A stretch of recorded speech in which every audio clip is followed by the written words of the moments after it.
Good morning students, स्वागत है आपका आपके अपने यूट्यूब चैनल स्पेस एकेडमी में। कैसे हैं आप सभी लोग? चलिए, जैसा कि मैंने आपको पिछले लेक्चर में हमारी मुलाकात हुई थी 3.3 एक्सरसाइज के साथ, अब अपन बात कर रहे हैं 3.4 एक्सरसाइज की, जिसमें विलोपन और प्रतिस्थापन विधि के बारे में चर्चा करेंगे कि विलोपन विधि को किस प्रकार सॉल्व किया जाता है। विलोपन विधि जो कि बहुत ही महत्वपूर्ण मेथड है, क्लास 10th के एग्जाम में पूछा जाने वाला जो टॉपिक है वो सबसे इम्पोर्टेंट है, विलोपन विधि और प्रतिस्थापन विधि। तो अधिकतर बच्चों के ये सवाल रहते हैं कि सर विलोपन विधि और प्रतिस्थापन विधि दोनों में क्या अंतर है और किस प्रकार इन्हें सॉल्व किया जाता है। तो जैसा मैं आपको पिछले सवाल में बता चुका हूं कि विलोपन और प्रतिस्थापन विधि को किस तरीके से हल करते हैं, उसी प्रकार अपन आगे के सवाल को सॉल्व करेंगे। जैसा कि आपकी 3.4 एक्सरसाइज में विलोपन और प्रतिस्थापन विधि से हल करने के लिए 4 सवाल दिए गए हैं। तो हम पहला सवाल अभी कर चुके हैं, ये दूसरा है, तीसरा है और ये चौथा है। ये 4 सवाल अपन को दिए गए हैं जो कि अपन को विलोपन और प्रतिस्थापन विधि से हल करने हैं। तो चलिए, सबसे पहले मैं आपको एक चीज और बता देता हूं कि यदि अब तक आपने हमारे YouTube चैनल को सब्सक्राइब नहीं किया है तो जल्द से जल्द आप सब्सक्राइब करें और सारे बच्चे एक साथ अटैच हो जाएं, क्योंकि आपके एग्जाम बहुत नजदीक है। कोविड-19 के कारण आपके एग्जामों को थोड़ा सा स्थगित कर दिया गया है, लेकिन आपके एग्जाम जो है कराए जाएंगे। और उसके अलावा आपकी जो तैयारी है वो काफ़ी डाउन रही है। मैं जानता हूँ कि काफ़ी बच्चे गांव से बिलोंग करते हैं या काफ़ी बच्चे ऐसे माहौल से बिलोंग करते हैं जिनकी स्टडी कंप्लीट नहीं हो पाती है, या मैथमेटिक्स के जो लेक्चर हैं उनके नहीं लग पाए हैं, कोचिंग सेंटर में वो ऑफलाइन भी नहीं आ पाए हैं। तो उनके लिए ये ऑनलाइन क्लासेस का जो व्यवस्था है वो बहुत ही ज़बरदस्त तरीके से की है हमने। तो उसके जरिए वो अपनी मैथमेटिक्स को कंप्लीट कर सकते हैं। और जरूरी नहीं है कि आपकी सिर्फ मैथ की बात की जाए, आपके 10th क्लास के जो सब्जेक्ट हैं सारे सब्जेक्टों के वीडियो लेक्चर आपको हमारे चैनल के माध्यम से मिलने वाले हैं। और गैस पेपर, सैंपल पेपर या जो भी इंपॉर्टेंट क्वेश्चंस हैं, ओटी हैं, ये सारे आपको जो है हमारे चैनल के माध्यम से मिलेंगे। तो सबसे पहले आप चैनल को सब्सक्राइब करें और बेल आइकन दबाएं, जिससे हमारे चैनल पर अपलोड होने वाला प्रत्येक लेक्चर आपको सबसे पहले पहुंचेगा। तो चलिए फिलहाल अपन स्टार्ट करते हैं प्रतिस्थापन विधि और विलोपन विधि का सेकंड क्वेश्चन। तो ये देखेंगे, सबसे पहले हम इसे जो सॉल्व कर रहे हैं ये अपना है दूसरा क्वेश्चन। तो दूसरे क्वेश्चन में सबसे पहले हम बात करेंगे विलोपन विधि से।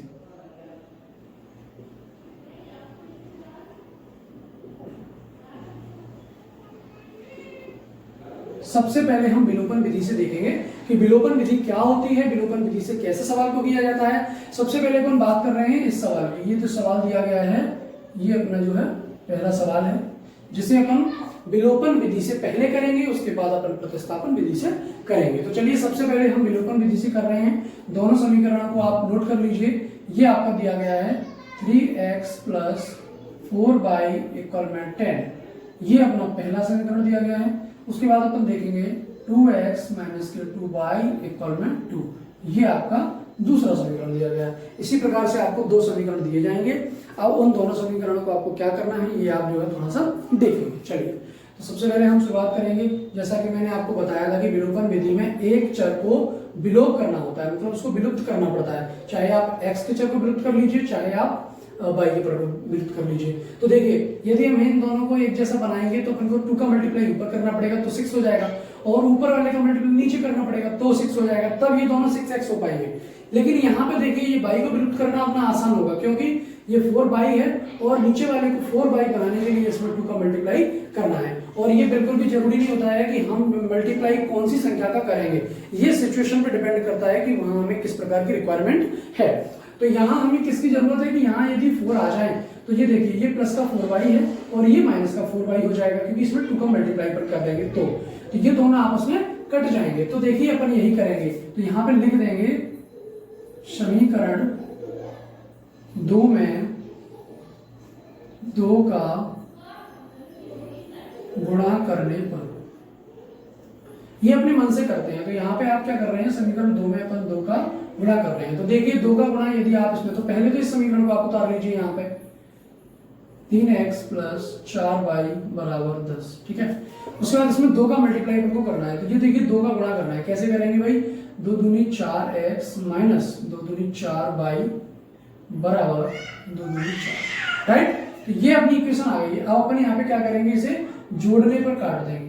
घटाने पर अपन जब काटते हैं, जब इन दोनों संख्याओं के जो चिन्ह दिए गए हैं, जैसे ये प्लस दिया है और ये माइनस दिया है, तो यदि ये दोनों या तो प्लस होते या ये दोनों माइनस होते तो अपन घटाने पर काटते, लेकिन अभी अपन इसे कैसे काटेंगे, जोड़ने पर। तो देखिए किस प्रकार, ये 4y और ये 4y अपना कट जाएगा। अब अपने पास क्या बचेगा, 4 और 3 7x बराबर 14। तो ये अपने पास आ चुका है x का मान। तो देखेंगे x बराबर 14/7, 7 दूनी 14, x बराबर 2। तो ये अपना x बराबर 2 आ चुका है।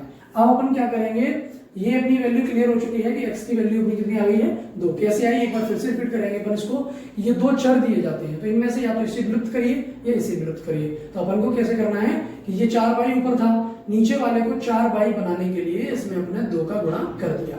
लेकिन सिर्फ इसी में 2 का गुणा नहीं होगा, पूरी इक्वेशन में 2 का गुणा करना पड़ेगा। जिसका भी गुणा आप करेंगे पूरी इक्वेशन में आपको करना पड़ेगा। तो अपन ने देखो 2 का गुणा किया 2 में, तो ये 4x आ गए। 2 का गुणा किया 2y में, तो 4y आ गए। 2 का गुणा 2 में किया तो ये 4 आ गए। ये प्लस के 4y थे, ये माइनस के 4y थे, ये कट गए। लेकिन अब देखिए 3x प्लस के 4x प्लस के, तो ये हो गए 7x। ये 10 और 4 ये 14 हो चुके हैं। ठीक है, अब x बराबर 14/7 ये अपना वैल्यू आ चुका है। अब अपन क्या करेंगे, x का मान समीकरण 1 में रखने पर, x का मान समीकरण 1 में रख दीजिए। तो देखें किस प्रकार समीकरण 1 है अपना, ये दिया गया है 3x प्लस 4y बराबर 10। तो यहाँ पे x की वैल्यू 2 रखनी है, तो 3 × 2 प्लस 4y इक्वल में 10। ठीक है, 3 × 2 = 6 प्लस 4y इक्वल में 10। राइट, ये आ जाएगा अपना 4y इक्वल में 10। ये 6 यहाँ प्लस का है, इधर आके ये माइनस का हो जाएगा।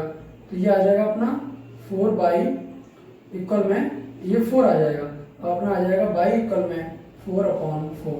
ये बन आ जाएगा। इस प्रकार अपनी y की वैल्यू आ जाती है 1। राइट, अतः यहाँ लिख लेंगे आप, अतः x बराबर 2 और y बराबर 1। तो ये अपने उत्तर हो जाते हैं। तो विद्यार्थियों सभी लोग इधर देखें, सबसे पहले ध्यान दें कि ये अपनी सिर्फ विलोपन विधि सॉल्व हुई है। अब अपन बात करेंगे प्रतिस्थापन विधि के बारे में। तो देखिए प्रतिस्थापन विधि को हम यहीं से स्टार्ट कर रहे हैं। ये देखेंगे, ये अपनी प्रतिस्थापन विधि है।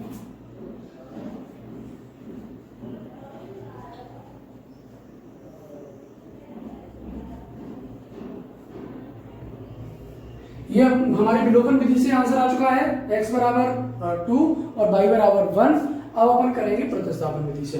तो देखिए प्रतिस्थापन विधि में किस प्रकार से करना है। तो चलिए सबसे पहले अपन इक्वेशन देखते हैं। अपने पास इक्वेशन कौन सी है, अपन पहले सवाल को दूसरे सवाल को सॉल्व कर रहे हैं। तो ये देखिए इस इक्वेशन को आप नोट कर लीजिए कि अपने पास कौन कौन सी इक्वेशन है, उसके बाद अपन सॉल्व करेंगे। तो सबसे पहले देखेंगे आप, ये दिया गया है 3x प्लस 4y इक्वल में 10। ये अपना पहला समीकरण दिया गया है। उसके बाद अपना दिया गया है 2x माइनस फिर 2y इक्वल में 2। तो ये अपना सेकंड इक्वेशन दिया गया है। चलिए 1 मिनट का मैं ब्रेक लेता हूं।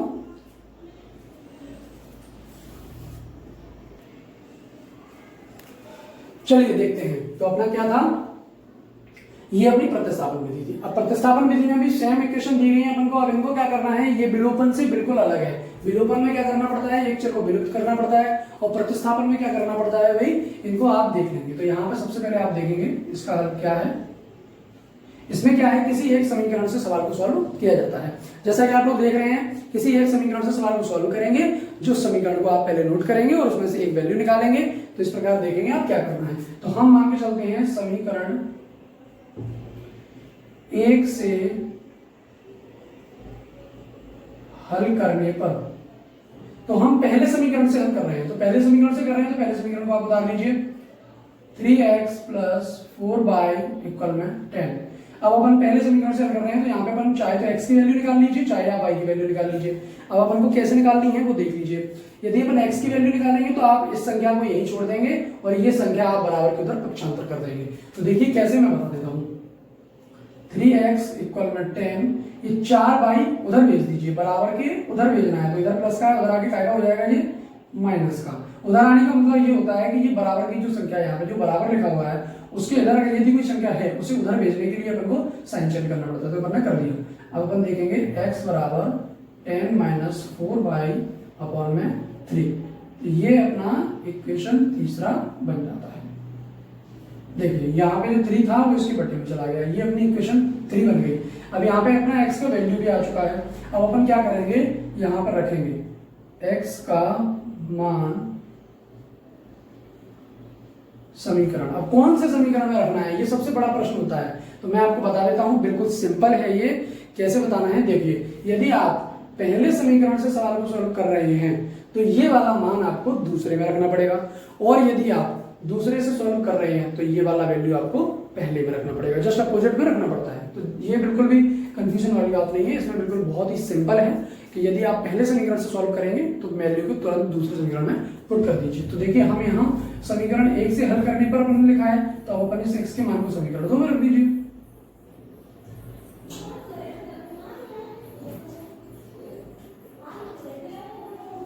ठीक है, तो ये अपना समीकरण 2 में रख दिया है। अब देखेंगे किस प्रकार रखना है। यहाँ पर समीकरण 2 आप उतार लीजिए, ये अपना आ जाएगा 2x माइनस के 2y इक्वल में 2। तो यहाँ पे x की जगह ये वाली वैल्यू हमें पुट करनी है। तो देखिए 2, अब x की जगह आ जाएगा 10 माइनस के 4y अपॉन में 3, ब्रैकेट बंद कर दीजिए, 2y इक्वल में 2। ये देखिए ये आपके सामने आ चुका है। कैसे, x का मान समीकरण 2 में रखने पर। तो ये अपना समीकरण 2 दिया गया है। ठीक है, हमने यहाँ से उतारा है समीकरण 2 को। ये देखिए ये समीकरण 2 है, 2x माइनस के 2y इक्वल में 2। तो ये अपन ने यहाँ उतारा समीकरण। अब इसमें क्या करना है, x की जगह पे अपन को ये वैल्यू रखनी है। तो देखिए 2 की जगह 2 आ गया, x की जगह पर ये वैल्यू आ गई 10 माइनस के 4y अपॉन 3 माइनस के 2y इक्वल में 2। ये वैल्यू यहाँ आ चुकी है। अब इसका क्या अंदर मल्टीप्लाई कर देंगे, 2 का अंदर मल्टीप्लाई करो तो 10 2 जा 20 माइनस 4 2 जा 8 बाई अपॉन में 3 माइनस 2 बाई इक्वल में 2। इसके अपॉन में 1 मानिए और तुरंत एलसीएम ले लीजिए। देखिए कैसे, 3 एलसीएम आएगा, 3 का 3 में डिवाइड देंगे 1 टाइम जाएगा, और ये ऊपर मल्टीप्लाई करने पे ऐसा कैसे भी आ जाएगा 8 बाई माइनस 1 का 3 में मल्टीप्लाई दीजिए, सॉरी डिवाइड देंगे तो ये आएगा 3 का ऊपर करेंगे तो ये आ जाएगा अपना 6 बाई इक्वल में आ जाएगा 2 अपॉन 1। इसका आप क्रॉस मल्टीप्लाई कर दीजिए। तो यहाँ पे 1 का मल्टीप्लाई इसके साथ, 2 का मल्टीप्लाई इसके साथ। देखेंगे किस प्रकार करना है। तो ये 8y और 6y अपने ऐड हो जाएंगे। देखिए 20 माइनस 8 और 6 14 बाई इक्वल में 6।